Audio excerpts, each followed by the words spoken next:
Great job fighting. Man, what a match. That was awesome. Crazy, crazy match. That That was a was lot of fun to watch. so That cool. really was a Like, lot of fun to watch. I would say again, absolutely. as an Ascent main, that was a lot of fun. As a What's up? What's up? hater of King, as a hater of King, I gotta still give it up to Chenzo. Chenzo's the homie. Mad Great, respect great to fight. Chenzno. We are gonna pass it right over back to Fudge for our ringside interview. So thank you so much. We'll be right back. Be right back, y'all. Have a good one.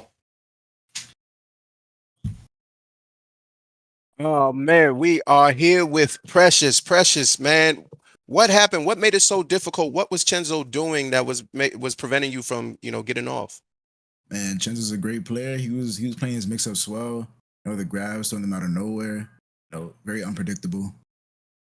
Okay. I mean, so what did you think about this whole event? Did you enjoy your experience? Yeah, I enjoyed my experience. It was like a very well organized event. Definitely looking forward to next time. Oh, we will look Yeah. forward to having you. Do you recommend any other games that you would like to see here that can be battled on this tournament? So maybe some more fighting games like Street Fighter. Let's see some more of that. Smash Bros. Things like those. All right. Awesome, man. Well, we appreciate you for, showing your skills, man. You definitely got the skills because you wouldn't be here. But, make sure you come back, man. We want to see you back next year or next time we do this. Hey man, no problem. I'll be here. All right. I turn it over back to my casters. Yeah.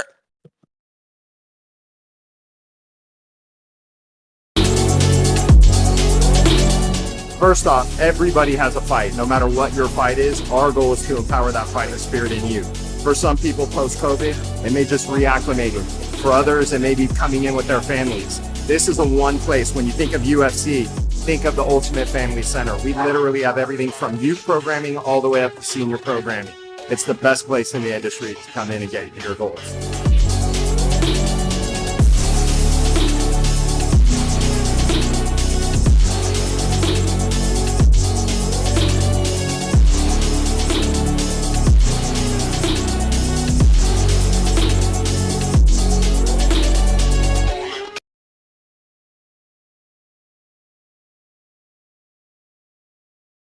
All right. Thanks for that, Fudge. I really want to talk about a little bit of that match that just happened, right? So, Absolutely. Chenzo again, in my opinion, rank means nothing. For Precious to be going up against a Tekken God Omega, I think it is, or no, Tekken God of Destruction. That's the highest rank at a blue rank. If you're in blue rank versus in Tekken God of Destruction, once you hit blue, you're one of the top percentile. So both of these players were top percentile players, right? What that Absolutely. comes down to in literally the King versus Asusena match, it all comes down to a knowledge check. So as we saw, Chenzo had a bit more knowledge on Asusena, was guessing the 50-50s correctly.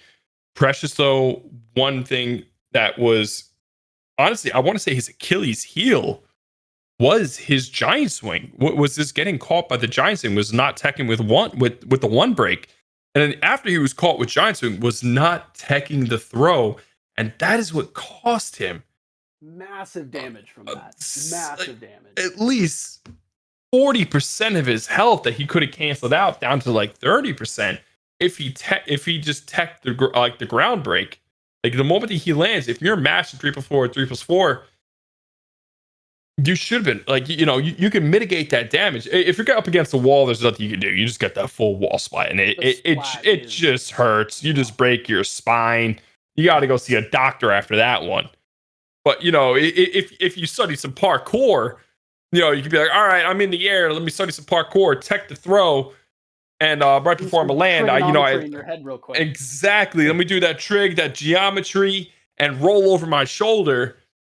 I'll be okay. But sadly, was not teching them ground lands, and that's what cost him a lot of life. That definitely could have been used to keep himself in that fight even longer.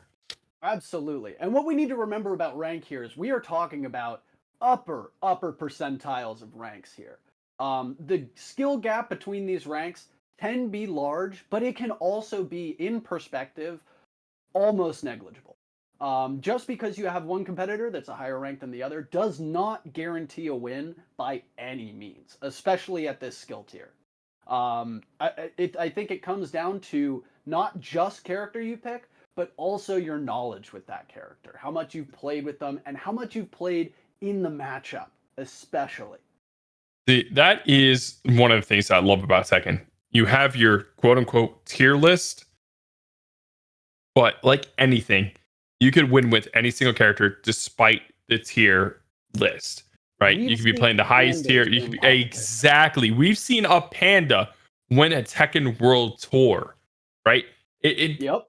does not matter what you're playing as. You can still win if you have the knowledge of the game and the knowledge of the characters that you're going up against and fighting as. Great And that- example is that match we just watched.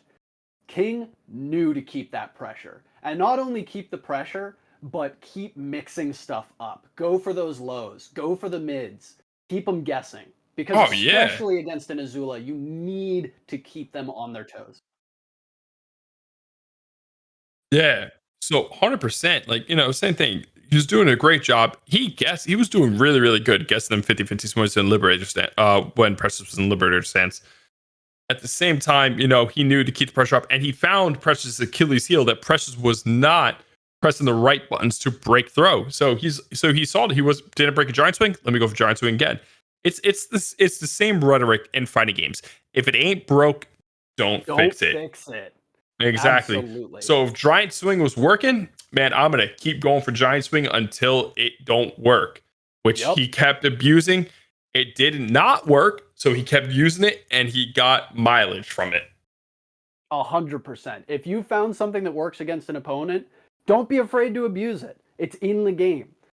It is up to your opponent to figure out how to counter that. Exactly. I see a lot of people getting salty over grabs. If you're getting salty over grabs, learn to break. Hop in the lab. You can set up a grab lab, and then learn to see what the different ones are.